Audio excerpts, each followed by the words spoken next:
हमारा जर्मनी का वीजा 3 महीना पहले हो गया था एक्सपायर और हम रह रहे हैं जर्मनी में इलीगली। किसी को बताइएगा मत, कहीं पुलिस ना पकड़ के ले जाए। 3 महीने हो गए हैं वीजा एक्सपायर हुए हुए, हम बर्लिन में घूम रहे हैं, अपनी जॉब पे जा रहे हैं, दिनचर्या का सारा काम करते हैं, जर्मनी में भी घूम रहे हैं, किसी पुलिस वाले ने अभी तक हमें नहीं रोका। और हमें ये डर लगा रहता है कि किसी ने अगर किसी दिन हमें रोक लिया तब क्या होगा। तो हमने तो अपनी एप्लीकेशन वीजा एक्सपायर होने से पहले ही तैयार कर ली थी, पर इसका कोई ऑनलाइन अपॉइंटमेंट प्रोसेस ही नहीं है। यहाँ पे सिर्फ एक ईमेल एड्रेस है जिस पे मेरे को एप्लीकेशन भेजनी पड़ी कि मेरा वीजा एक्सपायर कर रहा है, मुझे एक्सटेंड कराना है, इसके बारे में मेरे को जानकारी चाहिए। और उसका भी जो था प्रोसेसिंग टाइम 1 महीना था। 1 महीने तक वो रिप्लाई ना भी दें तो चलेगा उनकी तरफ से। 1 महीने बाद उनका रिप्लाई आता है कि मेरे को ये डॉक्यूमेंट सबमिट करने होंगे, ये सब एप्लीकेशन आप बनाएं इसको और भेजें हमारे पास। मैंने एग्जैक्टली वही किया। और उसके बाद जो हुआ, और इसके बाद जो हुआ वो तो और भी फनी था। इनका एक ऑटोमेटेड रिप्लाई आया हमें कि आपकी एप्लीकेशन रिसीव हो गई है, और जब तक हम आपको रिप्लाई ना करें तब तक कोई भी इंक्वायरी ना करें हमारे साथ। और इस चीज को भी हुए 2 महीने हो चुके हैं, है ना। उस ऑटोमेटेड रिप्लाई में लिखा तो हुआ था इन्होंने कि आप जर्मनी के में रह के काम कर सकते हैं, बट आप कहीं जर्मनी से बाहर नहीं जा सकते क्योंकि री एंट्री आपको अलाउड नहीं होगी। और इन 2 महीनों में हम बिल्कुल ब्लाइंड हैं, हमें बिल्कुल नहीं पता कि हमारी एप्लीकेशन प्रोसेसिंग की क्या स्टेज है अभी तक, कितना और टाइम लगेगा, क्या होगा क्या नहीं, हमें मिलेगा एक्सटेंडेड वीजा या नहीं। और दूसरी बात, इस ऑटोमेटेड रिप्लाई के दम पे हम क्या कर सकते हैं क्या नहीं, हमें ये भी नहीं पता। किसी दिन किसी पुलिस वाले ने हमें रोक लिया और पूछा कि हमारा रेजिडेंट परमिट दिखाओ, तो क्या हम ये ऑटोमेटेड रिप्लाई दिखा पाएंगे और वो पुलिस वाला हमें छोड़ देगा क्या।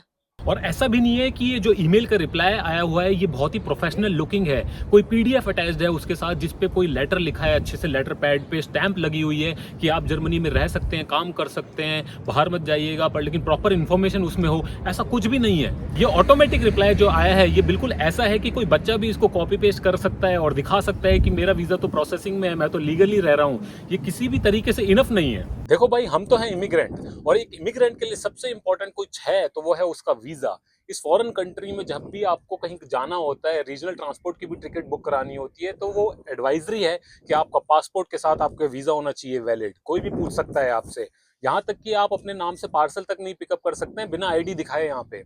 और उससे भी बड़ी बात, हम इंडियंस हैं, इंडिया भी नहीं जा पाएंगे जब तक हमें परमिट नहीं मिलेगा। अगर एक बारी चले गए तो री एंट्री नहीं मिल पाएगी।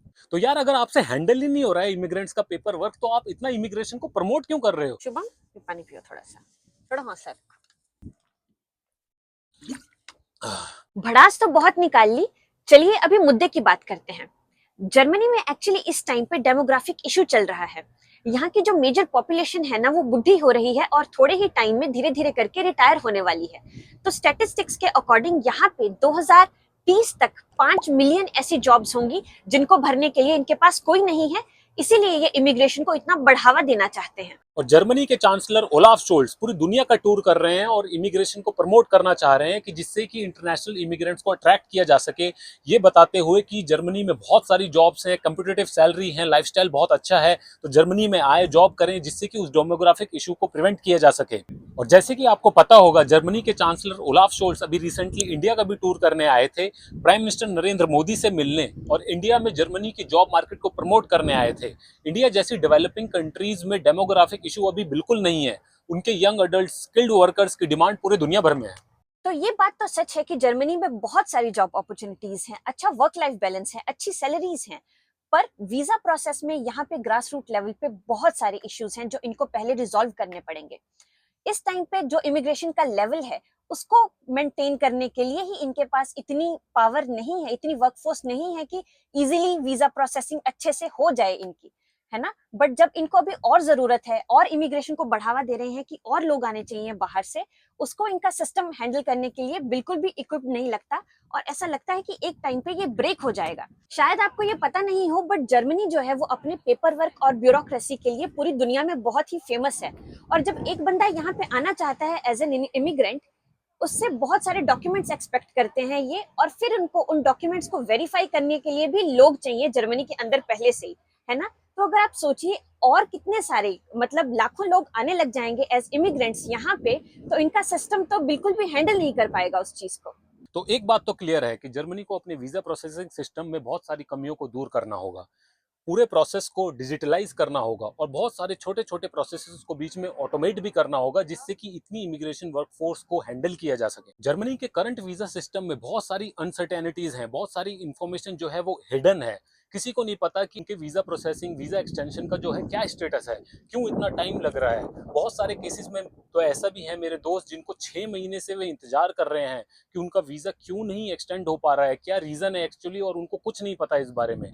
और बहुत सारे केसेस ऐसे भी हैं, बिल्कुल सिमिलर केसेस, पर लेकिन उनको 2-2 महीने में सब कुछ उनका डन हो गया है, वीजा एक्सटेंड होकर उनके घर पे भी आ गया है उनके पास। ऐसा क्यों है?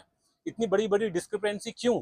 किसी को नहीं मालूम। इन सब कमियों के बावजूद हमें पूरा विश्वास है कि जर्मनी कुछ ना कुछ स्टेप्स जरूर उठाएगा इन सब प्रॉब्लम्स को दूर करने के लिए, क्योंकि जर्मनी एक प्रोग्रेसिव कंट्री है, एक अडेप्टिव कंट्री है और इन्होंने अपने पास्ट से बहुत कुछ सीखा है।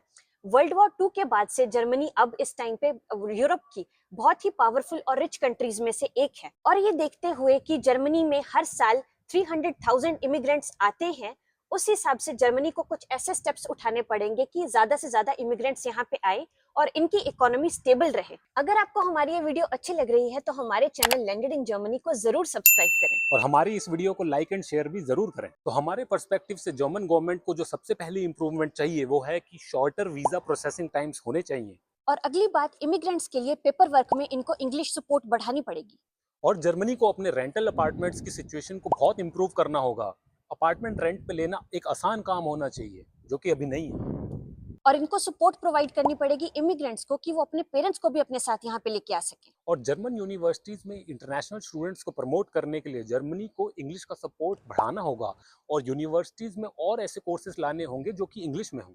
इन सब में से कम जर्मनी ने वीजा प्रोसेसिंग टाइम्स के लिए थोड़े से स्टेप्स उठाने शुरू कर दिए हैं। ये अभी अभी एक वीजा लेके आए हैं जिसका नाम है चांसन कार्टे या अपॉर्चुनिटी कार्ड, जो बेसिकली यहाँ की ब्यूरोक्रेटिक हर्डल्स को कम करेगा और वीजा प्रोसेसिंग टाइम्स को छोटा करेगा। तो अगर आप चांसन कार्टे के बारे में और जानना चाहते हैं तो हमारी इस वीडियो को जरूर देखें।